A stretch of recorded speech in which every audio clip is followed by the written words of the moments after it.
Hello friends, তোমরা সব কেমন আছো? Welcome to my new blog. আজকে তোমাদের সবার জন্য আজকের নতুন একটা রেসিপি নিয়ে চলে এসেছি, আলুর কুলচা।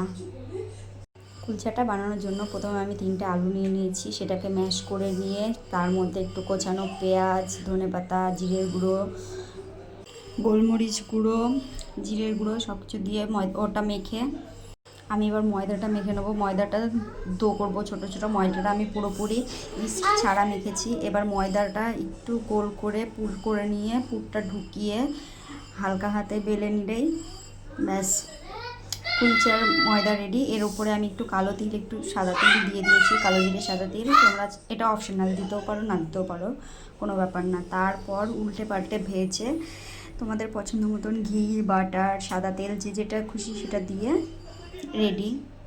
নামিয়ে নিলেই আলুর দম, মাংস কষা, যার সাথে খুশি